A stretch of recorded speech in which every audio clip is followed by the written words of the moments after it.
जय श्री राम दोस्तों। आप सभी का फिर से स्वागत है एक और नई कथा के साथ। तो दोस्तों, मैं भगवान से प्रार्थना करता हूँ कि आप और आपका परिवार हमेशा स्वस्थ रहे, लंबा जीवन व्यतीत करे। तो दोस्तों, आपने मेरे चैनल को अभी तक सब्सक्राइब नहीं किया हो तो उसे सब्सक्राइब कर लें, लाइक करें, कमेंट्स में जय श्री राम लिखें। तो आइए कथा को शुरू करते हैं।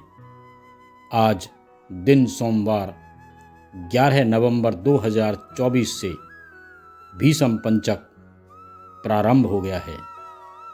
मान्यता अनुसार प्रति वर्ष देव उठनी एकादशी के दिन से भीषम पंचक व्रत शुरू होता है, जो कार्तिक पूर्णिमा तक चलता है। लेकिन इस वर्ष भीषम पंचक व्रत की शुरुआत सोमवार 11 नवंबर से शुरू होकर 15 नवंबर 2024 शुक्रवार तक चलेगा। कार्तिक शुक्ल एकादशी से पूर्णिमा तक के इस व्रत को भीषम पंचक व्रत कहते हैं तथा इस व्रत को करने वाले को सभी प्रकार के शुभ फल प्राप्त होते हैं। आइए मैं बताता हूँ भीषम पंचक व्रत की पूजा विधि। भीषम पंचक व्रत के दिन से दैनिक कार्यों से निवृत्त होकर स्नान आदि करके स्वच्छ वस्त्र धारण करें। फिर शुद्ध होकर धर्म, अर्थ, काम और मोक्ष की प्राप्ति के नियमित व्रत का संकल्प करें। पूजा वाले स्थान पर गोबर से लीप लें और उस पर सर्वोपभद्र की वेदी बनाकर कलश स्थापित करें। ओम नमो भगवते वासुदेवाय नमः। ओम नमो भगवते वासुदेवाय नमः मंत्र का जप करते हुए भगवान श्री कृष्ण का पूजन करें। फिर मंत्र ओम विष्णवे नमः बोलकर स्वाहा मंत्र से घी, तिल और जौ की 108 आहुतियां देकर हवन करें। पूजन के समय शुद्ध देसी घी लेकर एक बड़ा दिया जलाएं, जिसमें लंबी बाती लगाएं ताकि यह दीपक खंडित ना हो सके और निरंतर 5 दिन तक जलता रहे। 5 दिनों के इस भीषम पंचक व्रत में दिया 5 दिनों तक लगातार जलता रहना चाहिए। अतः इस बात का पूर्ण ध्यान रखें और समय समय पर उसमें घी डालते रहें। पौराणिक मान्यता के अनुसार भीषम पंचक व्रत का महत्व जानिए। धार्मिक शास्त्रों के अनुसार महाभारत के सबसे महत्वपूर्ण पात्रों में से एक भीषम पितामह थे और उन्होंने पांडव पुत्र युधिष्ठिर के कहने पर देव प्रबोधिनी या देव उत्तान एकादशी से लेकर 5वें दिन यानी कार्तिक पूर्णिमा, इन 5 दिनों तक राजधर्म, वर्ण धर्म, मोक्ष धर्म आदि पर उपदेश दिया था। इसी स्मृति में भगवान श्री कृष्ण ने प्रसन्न होकर भीषम पितामह के नाम पर भीषम पंचक व्रत स्थापित किया था। इसीलिए इसे भीषम पंचक कहा जाता है। इस व्रत के संबंध में प्रचलित मान्यता के अनुसार कार्तिक स्नान करने वाली महिलाएं या पुरुष बिना आहार किए यह व्रत पूरे विधि विधान से करते हैं। वैसे तो सनातन धर्म में पंचक के 5 दिन बेहद अशुभ माने गए हैं, लेकिन कार्तिक महीने में आने वाले भीषक पंचक को शास्त्रों में बहुत ही शुभ माना गया है। ऐसी मान्यता है कि इस दौरान जो लोग इस व्रत को करते हैं वे जीवन पर्यंत तक कई तरह के सुखों को भोग कर मोक्ष को प्राप्त करते हैं।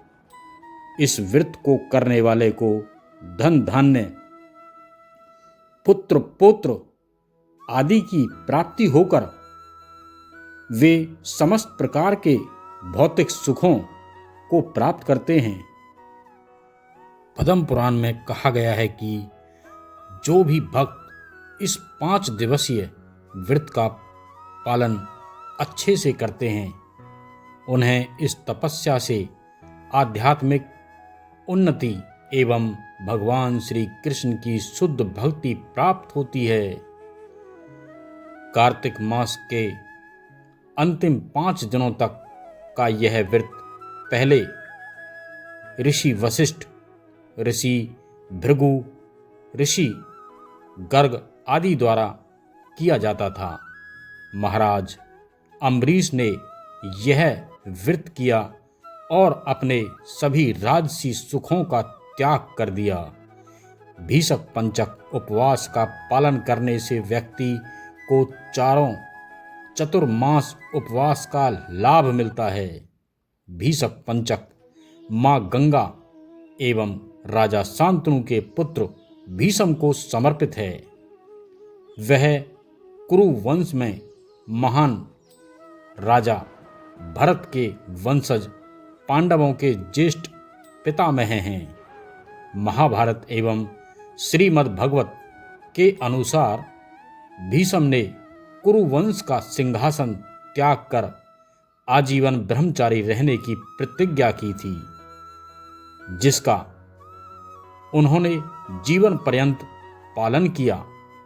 गौड़ीय वैष्णव के अनुसार भीष्म कृष्ण भक्त भावना अमृत विज्ञान में 12 महाजन अधिकारियों में से एक के रूप में जाने जाते हैं। अपनी युवावस्था में उन्हें यह वरदान मिला था कि उनकी मृत्यु उनकी इच्छा अनुसार ही होगी। महाभारत के युद्ध की समाप्ति पर जिस समय गंगा पुत्र भीष्म सूर्य के उत्तरायण होने की प्रतीक्षा में बाणों की सैया पर शयन कर रहे थे, तब भगवान श्री कृष्ण पांडवों के साथ उनके पास गए तथा युधिष्ठिर ने भीष्म पितामह से प्रार्थना की कि हे पितामह, आप हमें राज्य चलाने संबंधी उपदेश देने की कृपा करें। तब भीष्म पितामह ने 5 दिनों तक राजधर्म, वर्ण धर्म, मोक्ष धर्म आदि पर उपदेश दिया। उनका उपदेश सुनकर भगवान श्री कृष्ण संतुष्ट हुए और बोले कि हे गंगा पुत्र, आपने कार्तिक शुक्ल पक्ष एकादशी से पूर्णिमा तक 5 दिनों में जो धार्मिक उपदेश दिया है उससे मुझे बहुत प्रसन्नता हुई है। इस कारण आपकी स्मृति में इन 5 दिनों में भीष्म पंचक व्रत का प्रारंभ होगा। इन 5 दिनों में भगवान हरि की पूजा करने और भक्ति सेवा में संलग्न भक्तों को मैं शुद्ध भक्ति का वरदान देता हूँ। पांडवों के युद्ध जीतने के बाद पितामह भीष्म ने शांति अनुभव की। वे भगवान श्री कृष्ण के सम्मुख अपना शरीर छोड़ना चाहते थे। यह भगवान श्री कृष्ण के प्रति उनकी अटूट आस्था और भक्ति को दर्शाता है। पद्म पुराण में कहा गया है कि जो भी भक्त कार्तिक मास के अंतिम 5 दिनों में इस व्रत का पालन करते हैं वह पापों से मुक्त होकर जीवन के आध्यात्मिक उन्नति करते हैं। तो दोस्तों, अगर आपको ये कहानी पसंद आई हो, ये कहानी नहीं है, ये कथा है जो भगवान श्री कृष्ण से जुड़ी है और हमारे भीष्म पितामह से जुड़ी है, आपको ये पसंद आई हो, आपको ये अच्छी लगी हो, तो इसे ज़्यादा से ज़्यादा लोगों में शेयर करें, लाइक करें, कमेंट्स में जय श्री राम लिखें। और फिर मिलते हैं एक और नई कथा लेकर। जब तक के लिए जय श्री राम।